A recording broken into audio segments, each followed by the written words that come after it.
as tech companies rush to work around the meltdown and spectre chip flaws. A blog post from Microsoft suggests that the processor generation and age of the operating system will play a factor in terms of how much of an impact the fixes will have on system performance, at least from a Windows user's perspective. The blog post from Terry Myerson, Executive Vice President of the Windows and Devices Group in Microsoft, describes the meltdown and spectre vulnerabilities and steps that can be taken by users and server administrators to secure the data from the exploits. At the same time, Myerson discusses the potential impact the fixes developed by Microsoft itself could have on a desktop, with the possibility of users ending up discovering their protected Windows PC may be slightly slower than before in some cases. Acknowledging the existence of benchmarks attempting to survey performance losses from the fixes while also noting that many do not include both OS and silicon updates, Myerson confirms Microsoft is performing its own benchmarks, which it plans to publish once complete. I also want to note that we are simultaneously working on further refining our work to tune performance, Myerson adds. While it is admitted that fixes for the Spectre bounce check bypass and meltdown's rogue data cache load have relatively minimal performance impact, Myerson warns the code to mitigate Spectre's branch target injection vulnerability has more of an impact.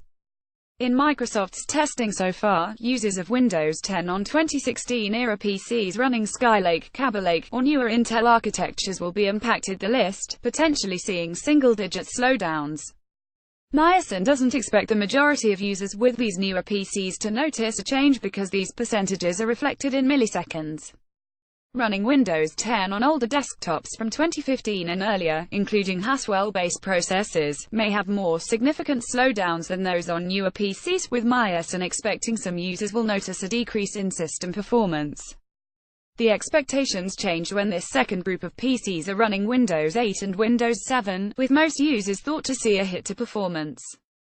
It is noted that for newer processors, including Skylake and later, Intel had reduced the performance penalty as it had refined the instructions used to disable branch speculation to be more specific to indirect branches. Windows 7 and Windows 8 are more heavily impacted compared to Windows 10 as they have more user kernel transitions because of legacy design decisions, like rendering fonts in the kernel. For Windows servers, Myerson notes there are signs of a more significant performance impact when admins enable the mitigations to isolate untrusted code within a Windows Server instance. Administrators are warned this is why they need to be careful and evaluate the risk of running untrusted code for every Windows Server instance they run, and to balance the trade-off of security and performance for their needs. As you can tell, there is a lot to this topic of side-channel attack methods, writes Myerson in summary. A new exploit like this requires our entire industry to work together to find the best possible solutions for our customers.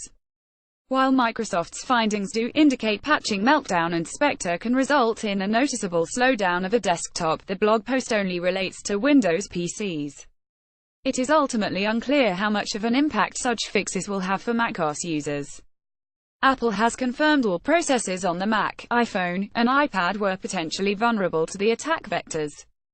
The company has already made some progress to fix the issues in both macOS and iOS, and is expected to release more updates to combat the issues in the future.